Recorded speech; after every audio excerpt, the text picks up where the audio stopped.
시편 8편 1절부터 9절 말씀, 제가 가진 성경으로는 구약 성경 307면입니다.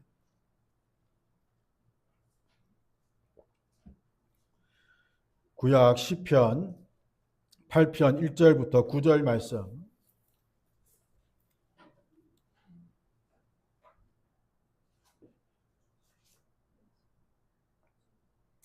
다 찾으셨으면 제가 봉독하겠습니다.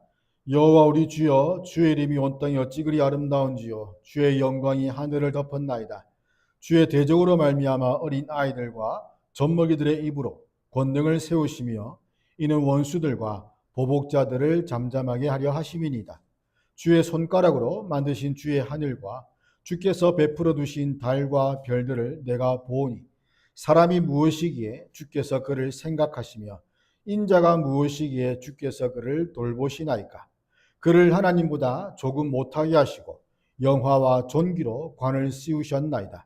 주의 손으로 만드신 것을 다스리게 하시고 만물을 그의 발 아래 두셨으니 곧 모든 소와 양과 들짐승이며 공중의 새와 바다의 물고기와 바닷길에 다니는 것이니이다. 여호와 우리 주여, 주의 이름이 온 땅에 어찌 그리 아름다운지요. 아멘. 비행기가 이륙할 때에 땅을 이렇게 창밖을 보게 되면 그 땅이 평소에 보던 건물과 높은 건물과 모든 것들이 한순간에 작아 보이게 됩니다. 비행기가 쭉 올라가다 보면 어느샌가 건물들이 점점 작아져서 결국 안 보이게 되고 거의 보이지 않는, 그냥 있구나, 산이구나라가 구별만 가능한 그런 높이까지 올라가게 되는 거죠. 우주는 어떻습니까? 우주에서 사진을 찍은 것을 보면 그 태양계가 있고 또 은하계가 있고 은하군이 있고 여러 가지 우주에 있는 다양하게 펼쳐진 그러한 행성들이 수많은 행성 가운데 그 지구라는 그 행성을 보면 너무나도 작은 점에 불과하다는 거예요. 그래서 우리가 사는 이 땅이지만, 지구지만 우주에서 지구를 바라보면 우리가 평소에 보던 그 모든 것과는 다른 그런 모습을 본다는 겁니다. 땅들도 굉장히 넓게 보이던 땅들도 보이지 않게 되고 도시나 국경, 높은 건물도 보이지 않습니다. 그러니까 이 광활한 우주에서 이 지구는 점 하나에, 정말 보이지 않는 점 하나에 불과하다라는 것을 알 수가 있는데, 그런 것들을 바라볼 때에 어떤 생각이 들겠습니까? 내가 그렇게 중요하다고 생각했던 일들이 정말 그렇게 중요한 일이었을까? 사람들은 살아가면서 세상 중심에 자신을 놓고 생각할 때가 많습니다. 그게 이제 자기를 중심으로 세상을 바라보고 생각을 한다는 거죠. 내 문제, 내 계획, 내 자존심, 내 성공이 가장 중요하고 가장 필요하다라고 생각하는 거죠. 그러나 하나님께서 만드신 이 창조 세계를 바라보게 되면 정말 인간은 정말 작은 존재에 불과하다. 근데 시편 8편은 말하기를 그렇게 작은 인간을 하나님이 돌보신다, 하나님이 생각하신다라는 겁니다. 우주보다 크신 하나님께서 정말 티끌보다 못한 티끌 같은 나를 생각하시고 그 죄의 연약함 가운데 있는 나를 돌아보시고 영화와 존귀로 관을 씌우셨다라는 것입니다. 그래서 오늘 시편 기자는 말하기를 사람이 무엇이기에 주께서 저를 생각하시며 인자가 무엇이기에 주께서 저를 돌보시나이까. 이 질문을 통해서 오늘 본문이 주는 그러한 교훈을 함께 살펴보고자 하는데, 먼저는 하나님은 위대하시다는 겁니다. 철학자 프로타고라스는 인간은 만물의 척도다라는 말을 했습니다. 인간이 모든 만물의 기준이고 중심이라는 거예요. 이 말이 틀린 말은 아닙니다. 사람이 세상을 이끌어가고 있고 이 세상에 일어나는 모든 일들을 사람들이 책임을 지고 감당을 한다는 거죠. 그래서 사람이 없으면 이 세상은 발전할 수 없다라고 말할 정도로 사람의 책임, 사람의 일이 굉장히 중요하다는 겁니다.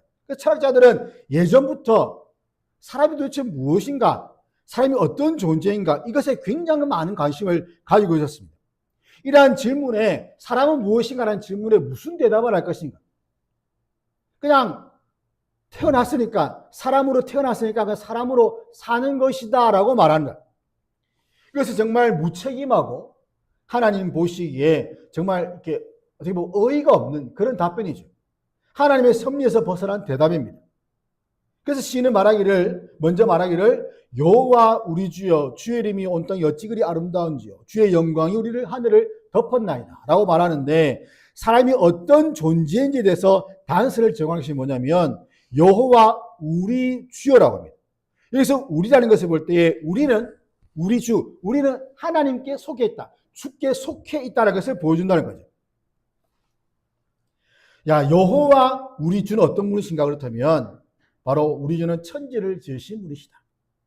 천지를 지으신 분이다.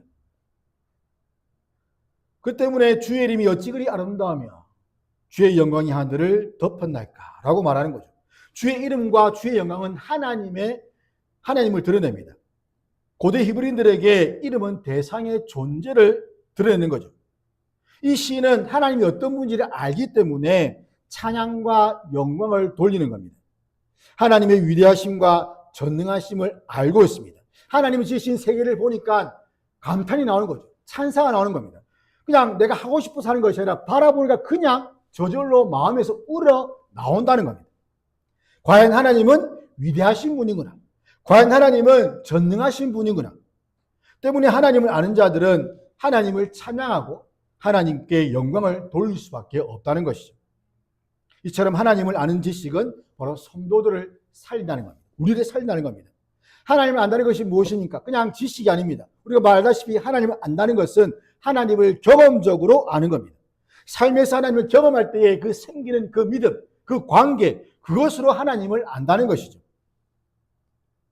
하나님과 관계를 갖지 못한다면 결국에는 하나님으로부터 단절되어서 그 관계가 끊어져서 생명을 잃은 그냥 사람으로서 그냥 육신의 어떤 생각과 육신의 소를 가진 그런 존재로 살아갈 수밖에 없다는 것이죠. 이러한 자들에게 하나님께서는 생명을 주시기 위해서 예수님을 보내셨습니다. 죄를 지음으로 하나님과 관계가 단절되었고 그냥 죽음을 향해 나아가는 그 인간을 위해서 자신의 하나밖에 없는 아들을 주셨다는 거예요. 그래서 요한복음 3장 16절은 이러한 하나님의 위대하심을 가장 잘 보여줍니다. 하나님을, 세상을 향한 하나님의 그 사랑이 단순히 그냥 사랑에 그냥 표현한 것이 아니라 그 표현이 우리의 생각과 상상을 뛰어넘는 아들을 보내어 죽게 만드는 그러한 하나님의 그 사랑을 보여주심으로써 하나님이 얼마나 크고 위대한지를 보여주시는 거죠. 때문에 구원받은 자들은 하나님을 찬양하지 않을 수가 없습니다. 온 세상을 창조하시고 동시에 죄로 죽을 수밖에 없는 우리를 구원하신 하나님을 기쁨으로 찬양해야 합니다. 그리스도의 보혈로 구원하신 하나님의 그 사랑, 그 예수님의 그 사랑을 우리가 감사하면서 찬양과 영광을 돌리는 것, 이것이 진정한 그리스도인의 삶이죠. 그래서 2절에 보면 주의 대적으로 말미암아 어린 아이들과 젖먹이들의 입으로 권능을 세우시며 원수들과 보복자들을 잠잠하게 하려 하심이다.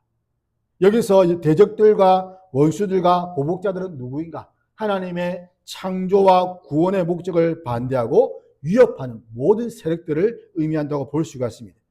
반면 어린 아이들과 젖먹이들, 걔들이 무엇을 하겠습니까? 어린 아이들 배고프면 웁니다. 젖먹이들은 그냥 말도 못하고 그냥 울 뿐입니다. 그냥 소리 지를 뿐입니다.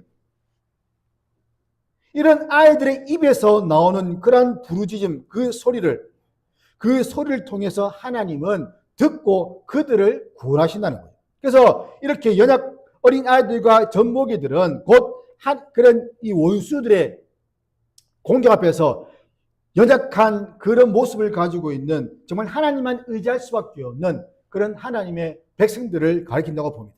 그래서 여기 나오는 권능은 이러한 어린아이들과 젖먹이들의 찬양을 통해서 그 목소리를 통해서 드러난 하나님의 영광과 능력을 말하는 것인데, 입으로 권능을 세우신다라는 것은 대적들을 잠잠하게 하는 결과를 이끌어낸다는 거죠. 잠잠하게 하다. 누군가 아이들이 울 때 와서 어른이 와가지고 말 한마디로 그 아이들을 괴롭히는 자들을 잠잠하게 한다는 것. 이것이 뭐냐면 곧 끝장내다라는 강력한 의미가 포함되어 있습니다. 그러니까 잠잠하게 하다. 그냥 입만 막는 것이 아니라 정말 그 사람들을 아예 끝장내어버리는 것을 말하는 거죠. 아무리 강력한 대적이라도 하나님의 그 창조와 구원을 거역한다면 그 창조자님께서 그들을 끝장내실 것이라는 겁니다. 그리고 연약한 의인들에 의해서 찬양을 받으신다는 거죠. 옛날에 만화 중에 짱가라는 만화, 짱가 아십니까? 짱가, 짜자자자 짜장가 엄청난 기운이 하면서 짱가 외치면 짱가가 와가지고 짭탱들을 물리치거든요. 아이가 짱가 외칠 때 짱가가 나타나서 구하는 것. 젖먹이와 아이들이 엄마 아빠 부를 때 엄마 아빠가 와서 그 아이들을 괴롭히는 아이들을 그냥 단호하게 그냥 끝장내 버리는 것. 그렇게 함으로써 찬양을 받는다는 거죠. 하나님이 이어갔다는 겁니다. 의인들의 간구로 인해서 하나님이 모든 대적들을 끝장내시고 찬양을 받으신다라는 것을 말씀하시는 거죠. 그러면서 하시는 말씀이 주의 손가락으로 만드신 주의 하늘과 주께서 베풀어 두신 달과 별들을 내가 보니, 주의 손가락으로 까딱까딱 하니까 별이 생기고 달이 생기고 하늘이 생깁니다. 물론 하나님이 말씀으로 천지 만물을 창조하셨지만 그러니까 손가락의 표현을 통해서 하나님을 마치 사람으로 표현한 것이죠. 사람이 손가락으로 무엇인가 한다는 것은 굉장히 뭡니까? 쉽다는 거죠. 두 팔과 온 힘을 한 것이 아니라 손가락 하나로 이렇게 하면 그냥 손가락 하나로 모든 것이 다 움직이면 굉장히 그 사람이 권위가 있고 권세가 있는 권력자의 것을 보여주는 겁니다. 하나님은 온 우주를 창조하시는데 힘을 다하신 분이 아니라 그냥 손가락 하나로 그냥 까딱까딱해서 하늘과 달과 별과 모든 것들을 다 만드셨다라고 시인이 말하는 거죠. 예전에 서울시립미술관에 아주 예전에 서울에 있을 사역할 때 간 적이 있습니다. 표를 누가 주셔가지고 그때 이제 아내랑 같이 지원이 4살 때인가 그때 막 올라가서 하고 지수하고 애기 때 데리고 갔는데 그때 고흐인가 맞죠? 고흐 전시관 이게 사진 그림을 딱 전시하는 사람들이 막 모여가지고 관심을 가지고 막 본 지원이 와 고구마다 감자 먹는 사람들인가 무슨 그림이 있는데 감자를 보고 고구마다 그랬죠. 그 주변 사람들이 아이가 고구마다니까 어리둥절해가지고 좀 약간 이렇게 웃었던 적이 있습니다. 사람들이 어떤 미술관이나 어떤 이렇게 전시회 가면 굉장히 유명한 화가 앞에 줄을 쫙 서가지고 보잖아요. 저 작품을 보고 대단하다 뭐 이런 말들 하면서 보잖아요. 그렇게 보는 사람들이 어떤 사람들입니까? 그 그림에 관심을 가진 사람이거나 전문가들이 가서 그림을 보잖아요. 보고 이 그림이 어떻다 저떻다 평가하기도 하고 또 정말 뭐 어떤 자신의 이 그림에 대한 지식을 때로는 얘기도 하고 그렇게 감탄하는 이유가 바로 그림이 뛰어나기 때문인데 그렇다면 그 작품을 그린 화가는 얼마나 뛰어난가라는 말입니다. 우리가 하나님을 안다면 밤의 하늘과 또는 낮의 하늘과 해와 달과 별과 모든 것들을 다 보았을 때에 어떤 생각이 들겠는 거죠. 하늘과 달과 별뿐만 아니라 천지 만물을 보면서 감탄하지 않을 수가 없다는 겁니다. 왜냐하면 그 모든 것이 다 하나님의 작품이기 때문이죠. 이렇게 작품이 아름답다면 그것을 만드신 하나님은 얼마나 위대한가라는 그런 생각들이 생긴다는 겁니다.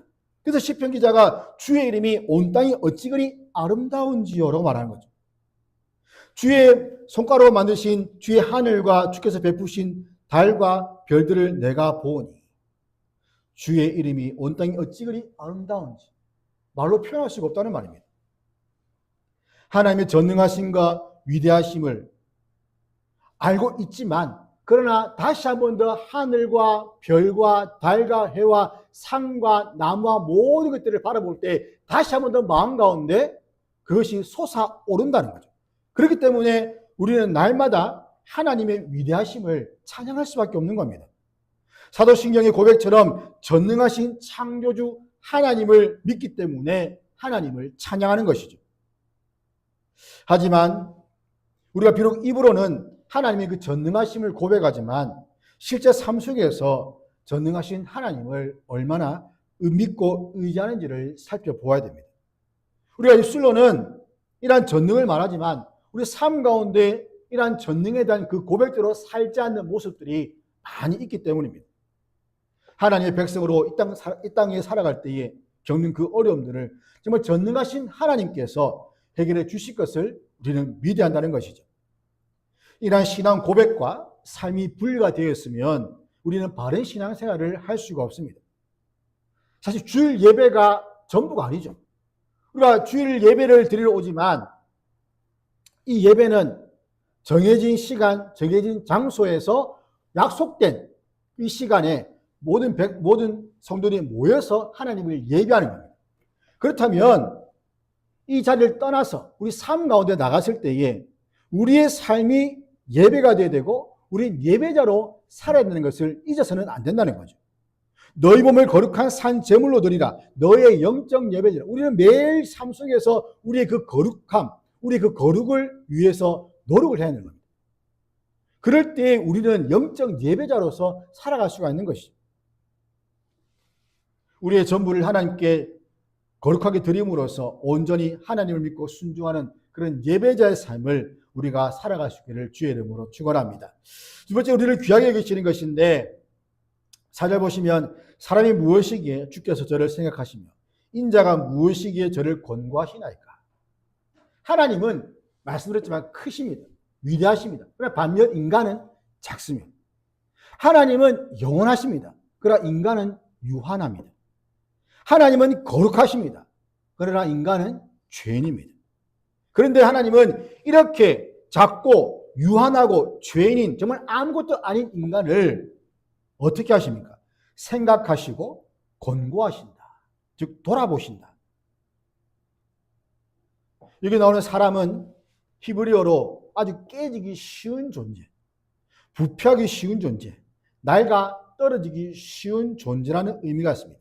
즉 인간은 깨어지기 쉽고 부패하기 쉽고 낡아지기가 쉬운 그런 존재라는 것이죠.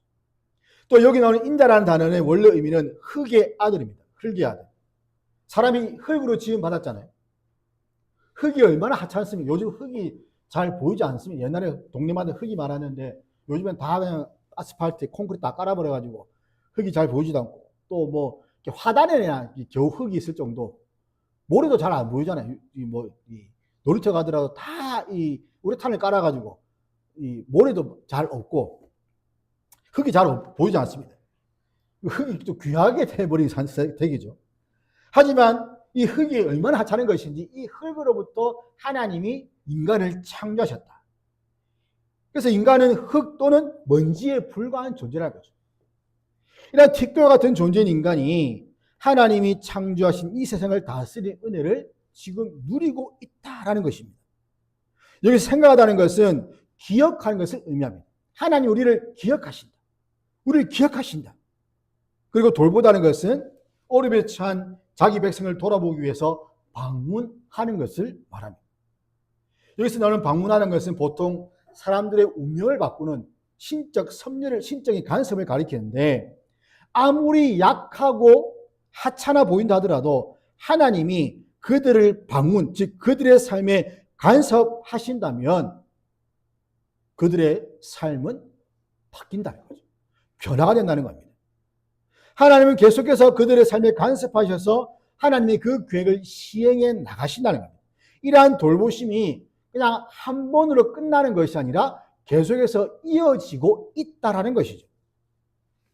이러한 하나님의 실제적인 간섭을 받고 있음에도 우리는 때로는 하나님의 뜻을 거부하기도 하고 그분의 뜻에 순종하지 않습니다. 그럼에도 하나님은 그가 어려움에 처할 때마다 찾아와 위로하시고 돌보시는 자비로우신 분이십니다. 이런 하나님의 자비를 경험하는 자들은 어떻게 하겠습니까? 하나님을 떠날 수 없는 거죠. 하나님을 찾을 수밖에 없다는 겁니다. 이렇게 하나님께서 기억하시고 돌보시는 사람을 하나님이 어떻게 하시는가? 5절 보시면 그를 하나님보다 조금 못하게 하시고 영화와 존귀로 관을 씌우셨다. 조금 못하게 하셨다라는 것은 인간의 신적 존재 혹은 초자연적 존재가 아님을 의미합니다. 하나님은 인간을 하나님으로 지으신 것이 아니라 하나님보다 조금 못하게 신적 존재보다 조금 못하게 만드셨지만 그에게 어떻게 하셨냐면 영화와 존귀의 관을 씌워주셨다라는 것이죠. 하나님은 그분의 은혜로 인류에게 관을 씌워주셨습니다. 왜 존귀와 영화의 관을 씌워주셨는가? 바로 하나님 만드신 이 세상, 그 모든 것들을 다스리게 하기 위함이라. 하나님이 대리 통치자로 인간을 세우신 그 하나님의 은혜를 말씀하시는 겁니다. 하나님 인간을 땅에서 최고의 존재, 하나님의 영광과 종기가 고스란히 들어있는 하나님 형상으로 지으셨고, 죄를 범한 지금도 하나님은 그렇게 우리를 대하신다는 겁니다. 또한 대리 통치자로서 인간의 위엄을 강조하시죠. 하나님의 창조에 의해서 모든 인간이 이 땅의 생명을 다스리도록 위임을 받았고 능력을 부여받았습니다. 이 시편이 지은 이 다윗도 자신이 이스라엘 왕으로 세움 받은 뒤에 자신뿐만 아니라 이스라엘과 모든 백성들에게 부여하신 이러한 하나님의 놀라운 영광을 깨닫고 고백을 한 것이 아마 이 시가 아닌가라고 볼 수 있는 거죠. 이런 고백을 하기 위해서는 반드시 자신의 처지를 올바르게 볼 수 있어야 한다는 겁니다. 물론 우리가 하나님의 영광과 존귀로 관을 쓴 대리 통치자들입니다. 이런 신분으로 해야 될 것이 무엇이겠습니까? 사람은 권력을 가지면 작은 권력이라도 굉장히 자신이 대단한 존재가 된 것처럼 생각하고 그렇게 행동을 합니다. 회사에서도 사실 높은 사람, 위에 있는 사람이 볼 때는 별거 아닌데, 저는 이제 회사의 어떤 직급을 잘 모르지만, 보면 주임, 대리, 과장, 팀장, 부장 이런 식으로 올라가더라고요. 그냥 평상원에서 어떤 주임이라는 그 타이틀만 달아도 굉장히 자기가 높아진 것처럼 여기진다는 겁니다. 교회도 마찬가지죠. 교회도 자신의 그 받은 직분으로 해서 목이 뻣뻣해질 때가 굉장히 많다는 겁니다. 이스라엘은 자신들이 구원받은 것에 대해서 어땠습니까? 처음 봤을 때는 감사의 마음이 있었습니다. 하나님을 찬양했습니다. 그 홍해를 건너고 그 후에 정말 하나님을 찬양하면서 높였는데, 그 곧바로 얼마 지나지 않아서 뭘 하면 물이 없어서 하나님께 원망합니다. 우리를 여기서 끌어내어서 죽게 하라느냐? 목마르다. 물을 내놔라. 모세에게 외치는 거죠. 하나님이 구원해 주신 그런 것들을 다 한순간에 잊어버리고, 내가 힘드니까 받았던 은혜를 다 잊어버리고 그냥 하나님께서 해주지 않은 것에 대해서, 지금 내가 없는 것에 대해서 원망하고 불평을 쏟아내는 것이죠.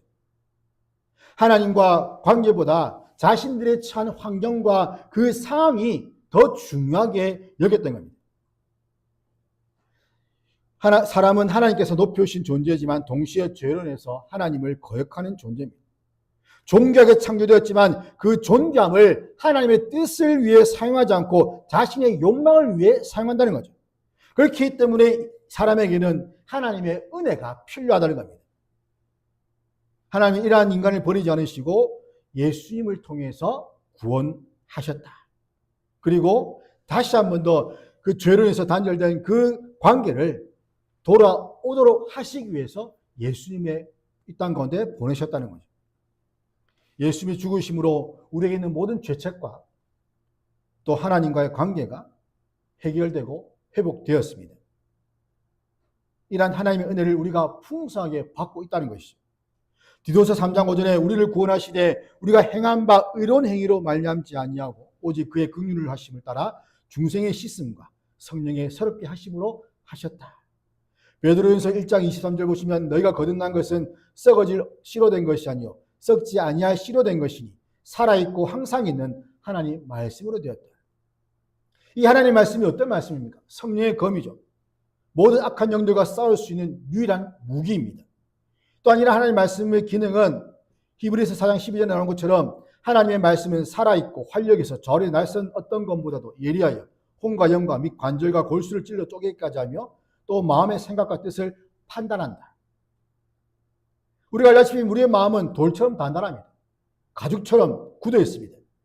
이 마음을 무엇으로 부수고 무엇으로 갈아서 깨끗하게 또 부드럽게 만들 수 있겠습니까? 하나님 말씀이죠. 하나님 말씀만이 그 사람의 내면을 깨끗하고 부드럽게 변화시킵니다. 그래서 요엘은 뭐랍니까? 옷을 찢지 말고 마음을 찢고 하나님께로 돌아오라. 어느 아버지가 자신의 책상 위에 작은 그림 하나를 아주 소중하게 해서 액자에 넣어두었는데 그 그림은 그냥 유명 화가의 작품이 아닙니다. 그냥 삐뚤삐뚤한 선으로 그어진 어린 아이의 그림이었는데 옆에 있는 사람이 묻습니다. 왜 이렇게 좋은 자리에 왜 저런 그림을 놓아두셨습니까? 일단 아버지가 웃으며 말하죠. 우리 딸이 처음으로 저에게 그려준 그림이기 때문입니다. 그러니까 다른 사람 보기에는 그냥 별것 아닌 종이 한 장이 그려진 어떤 아이의 낙서쯤으로 볼 수가 있습니다. 치우리가 누나를 그린다고. 누나에 대한 그림이 한 6장 정도 그리거든요. 제가 그때 카톡 프로필에다가 그림을 찍어가지고 올렸는데, 동그라미 그리고 눈 찍고 코 해가 그게 다예요. 누나. 그러니까 옆에 누나 적어 놓은 거예요. 그냥. 이거 굉장히 웃기더라고요. 보니까 누나에 대한 6가지의 그림이 다 달라요. 보면. 그래서 이제 어떤 어째 넣기는 그렇고 그냥 사진을 찍어 뒀는데 이제 그렇다는 거죠. 다른 사람 볼 때는 누나라면 이렇게 탁 코도 있고 눈도 좀 이렇고 어떤 모양을 형상을 알겠지만 그 아이의 눈에 비친 그 누나는 그렇게 생긴 겁니다. 그냥 동그랗고 코 있고 눈 있고 그렇게 생긴 거죠. 그게 굉장히 소중하다. 그 이유가 뭐냐면 무엇과도 바꿀 수 없는 하나밖에 없는 이 아버지의 경우 딸이 그 그림을 처음 그려서 준 선물이기 때문이라는 거예요. 그러니까 그림이 대단해서 그 그림을 가지고 있는 것이 아니라 바로 사랑하는 딸이 그 그림을 그렸기 때문에, 사랑하는 아이가, 사랑하는 자녀가 그 그림을 그렸기 때문에 그 그림이 소중하고 굉장히 중요한 가치가 있다는 거죠. 우리가 대단해서 하나님이 우리를 사랑하시는 것이 아닙니다. 우리가 완벽해서 하나님 우리를 귀하게 계신 것도 아닙니다. 하나님 우리를 사랑하시기 때문에 우리가 귀한 것이고, 하나님이 우리를 사랑하시기 때문에 우리가 완전해져 나갈 수 있는 것이죠. 시편 기자가 놀라는 것이 바로 이것이라는 겁니다. 사람이 무엇이기에 저를 생각하십니까? 인자가 무엇이기에 그를 돌보시나이까? 나 자신을 보면 정말 아무것도 아닌 것 같은데 하나님은 나를 기억하신다는 거죠. 나는 연약한데 하나님 나를 돌보신다는 겁니다. 나는 죄인인데 하나님은 나를 버리지 않으신다는 겁니다. 이것이 은혜라는 것이죠. 우리의 가치가 우리에게 있는 것이 아니라 우리를 사랑하시는 하나님께 있다는 것을 우리가 결코 잊어서는 안 됩니다. 우리는 하나님께서 우리를 구원하신 은혜를 잊으면 안 됩니다. 우리를 창조 세계를 다스리는 대리 통치자로 세우셨다는 것. 주님 만드신 그 만물을 정말 티끌과 같은 우리가 그것들을 다스릴 수 있도록 영광과 존귀의 관을 씌우시고 하나님보다 다음으로, 마치 요셉이 바로의 꿈을 해몽했을 때에 바로가 그에게 옷을 입히고 손가락 반지를 빼어 끼워주고 금사슬을 채워주고 그리고 하는 그 뭐냐면 버금 수레를 줬다고 합니다. 버금 수레. 으뜸은 그 당시에 바로였고 거기에 버금 수레를 줌으로써 그 나라의 2인자로 삼았다는 거죠. 마찬가지로 하나님께서도 우리를 하나님보다 조금 못하게 하나님의 버금가는 존재로 세우셔서 이 세상을 다스리도록 하셨다는 것. 이것이 우리에게 주시는 하나님의 은혜라는 것. 어떤 자격과 조건도 되지 않는 우리를 높여주시고 다스리게 하시는 그 하나님께 우리가 날마다 감사와 영광을 올려드리는 그런 은혜가 있기를 주의 이름으로 축원합니다. 세 번째는 하나님의 이름을 높이는 것인데, 주님의 손으로 만드신 모든 것들을 다스리게 하시고 그 만물을 사람의 발 아래 두셨다. 그리고 그것이 뭐냐면 모든 소와 양과 들짐승, 공중의 새와 바다의 물고기와 바닷길에 다니는 것이라고 말하고 있습니다. 즉 온 우주를 지으시고 다스리시는 하나님의 그 왕권이 인간에게 부여되었다는 거죠. 그 얼마나 굉장한 이 은혜입니까?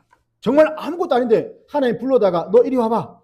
관을 씌우고 옷을 입히고 버금수를 주면서 앞으로 너가 나 대신 여기를 다스릴 거야. 이 다스림의 소명은 인간이 하나님의 대리 통치자로서 창조 세계가 하나님의 그 창조 목적을 실현할 수 있도록 다스리는 것을 의미하는 것이죠. 그래서 비록 내가 다스리지만 내 뜻과 내 의지가 아니라 왕이 무엇을 말씀하신가를 듣고 다스리라는 겁니다. 발 아래 둔다는 것은 창조 세계에 대한 인간의 왕적 권위와 통치를 강조하는데, 이 왕권은 곧 창조주 하나님에 대한 청지기로서 행하는 것이다. 우리는 하나님께서 맡기신 다스림의 사명을 청지기로서 절대적으로 하나님께 순종해야 됩니다. 절대적으로 순종해야 됩니다. 하나님이 왕을 세우시면서 늘 율법칙을 곁에 두고 선지자들을 보내어서 계속해서 왕을 괴롭혔다는 것은, 괴롭히다 표현이 그렇지만, 그래서 왕의 그 정치에 관여하는 것은 왕이 말씀을 떠나서 하나님의 말씀에 순종하지 않고 다른 길로 갈 것을 미리 예비하기 위함이죠. 그래서 말씀을 따라서 그 나라를 잘 다스리도록 하는 것이 바로 왕에 주신 하나님의 사명이라는 겁니다. 그래서 말씀에 순종한 왕들은 어땠습니까? 나라가 흥하게 되는 거죠. 부국강병이 되었습니다. 반면 불순종한 왕들은 비참한 결말을 맞이하게 됩니다. 우리는 하나님 앞에서 살면서 하나님이 맡기신 그 사명을 지혜롭게 감당해야 합니다. 하나님께서 우리에게 주신 성경을 통해서 우리는 하나님을 알 수가 있고, 또 우리는 우리 자신을 알 수 있는 거죠. 하나님은 손가락만으로, 아니 말씀으로 온 우주를 창조하신 분입니다. 그런 하나님의 존재를 우리의 생각으로는 도무지 가늠할 수가 없습니다. 인간의 이성 안에 가릴 수 없는 분이시죠. 반면 인간은 어떻습니까? 이 광대한 우주 가운데 정말 그 흔적조차 찾기 힘든 그런 먼지보다 못한 그런 존재에 불과합니다. 이러한 인간을 하나님이 기억하시고 돌보신다. 이것은 은혜로밖에 설명할 수 없는 거죠. 우주를 창조하신 하나님은 그 능력과 위엄에 있어서만 아니라 그 은혜에 있어서도 광대하고 놀라운 분입니다. 내가 무엇이기에 그토록 사랑하시는지, 하나님께서는 인간을 자신의 형상으로 창조하셔서 모든 세상을 다스릴 수 있는 권세를 주셨고 하나님과 교제하기를 원하십니다. 하나님께서 인간을 높이신 것은 인간이 하나님처럼 되라는 뜻이 아닙니다. 하나님의 뜻을 따라서 세상을 다스리라는 뜻이죠. 인간은 왕입니다. 그러나 절대적 왕은 아닙니다. 인간은 대리 통치자입니다. 우리에게 권한이 주어졌다면 그것은 우리가 자랑할 이유가 아니라 그것은 책임의 이유가 된다는 거죠. 나의 권한이 주어졌다. 그것은 내가 자랑할 거리가 아니라 책임져야 될 것이라는 겁니다. 교회 직분도 마찬가지입니다. 내가 장로다, 권사다, 집사다, 내가 무엇이다, 내가 성가대다, 교사다, 이러한 것들은 자랑이 되면 안 된다는 겁니다. 오히려 하나님께서 나에게 일할 기회를, 교회를, 하나님의 그 교회를 섬길 수 있는 기회를 주셨구나라는 그런 생각을 가지고 교회를 섬겨야 되는 거죠. 회사에서 직책을 맡은 것이나 가정에서 부모가 된 것이나 사회에서 어떤 책임을 맡은 것도 마찬가지입니다. 우리에게 주신 그 모든 권한은 자랑거리가 아니라 하나님 맡기신 사명입니다. 이 사실을 알기에 시인은 뭐라고 하냐면, 다시 한번 더 말하기를 9절에 보시면 여호와 우리의 주여 주의 이름이 온 땅이 어찌 그리 아름다운지요. 나에게 맡겨진 그 사명이 자랑거리가 아니고 나를 높이는 것이 아니라 내가 하나님께 순종해야 되는 것임을 알 때에 비로소 그 마음 가운데 다시 한번 더 하나님에 대한 찬양이 나온다는 겁니다. 1절에서 동일하죠. 하나님의 이름이 온 땅이 어찌 그리 아름다운지를 1절과 9절에서 다시 한 번 더 강조하는 겁니다. 사람의 처음과 마지막은 항상 하나님의 영광을 위한 삶이고 그분의 이름이 만방에 전해지는 겁니다. 다윗은 자신이 배우고 경험한 그 창조와 구속에 나타난 창조주 왕의 놀라운 위엄과 영광과 자비를 이 시편을 통해서 찬양하고 있습니다. 우리는 항상 하나님의 대리 통치자로서 하나님의 그 통치를 이 땅에 실현하는 존귀한 자들임을 인식해야 됩니다. 성령의 도우심으로 이것을 온전히 실현할 수 있도록 해야 되는 것이죠. 예화 중에 참 많이 나온 예화 중에 한 가지인데, 한 그리스도인이 꿈속에서 자신의 인생을 모래사장처럼 걸어가는 모습을 보았습니다. 평생 동안 예수님과 함께 걸어온 그 흔적이 보니까 두 줄의 발자국으로 남아있는 거죠. 그런데 가장 힘든 시기를 보니까 발자국이 한 줄밖에 없는 겁니다. 그럼 묻습니다. 가장 힘들 때 왜 저를 혼자 두셨습니까?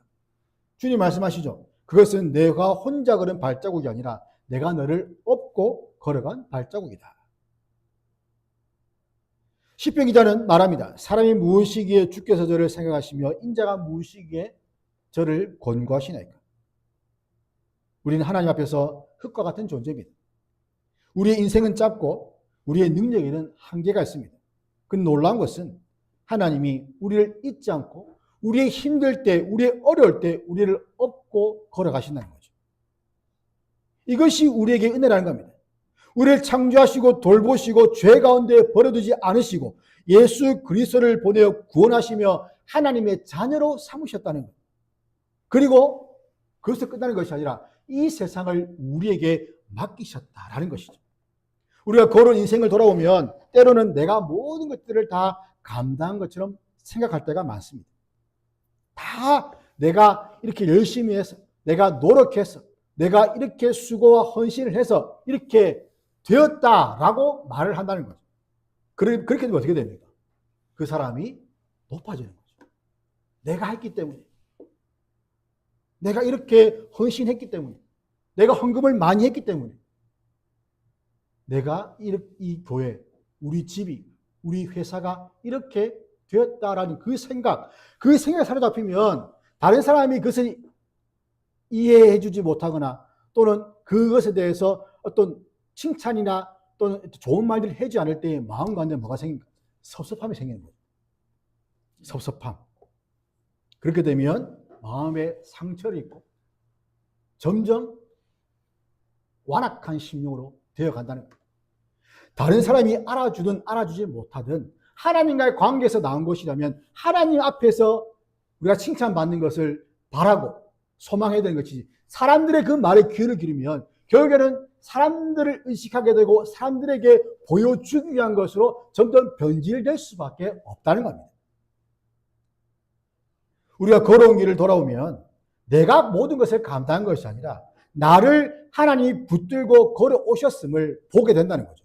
내 힘이 아니라 하나님의 은혜가 나를 여기까지 인도하셨다는 걸 보게 되는 겁니다. 나는 작지만 나를 기억하신 하나님은 크십니다. 그 크신 하나님이 나를 존귀하게 하셔서 자신의 영광을 위해 살도록 하신다는 거죠. 그래서 우리는 고백합니다. 주님, 제가 무엇이기에 저를 기억하십니까? 제가 무엇이기에 저를 돌보십니까? 제가 무엇이기에 저에게 사명을 맡기십니까? 그 대답은 하나입니다. 바로 하나님의 은혜죠. 이제부터 우리의 삶을 우리 자신이 아닌 하나님의 이름을 높이는 데 사용해야 됩니다.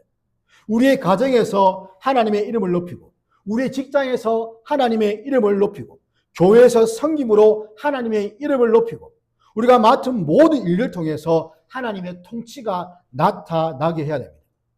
나는 작은 존재이지만 하나님은 위대하십니다. 그 위대하신 하나님이 나를 기억하시고 돌보시고 사명을 맡기셨다는 것. 그래서 우리는 매일 이렇게 고백합니다. 여호와 우리 주여, 주의 이름이 온 땅에 어찌 그리 아름다운지요. 그러므로 위대하신 하나님을 바라보고 작은 나를 기억하여 돌보시는 하나님의 은혜를 붙들며 하나님 맡기신 그 사명을 충성스럽게 감당하는 저와 여러분이 되기를 주의 이름으로 축원합니다.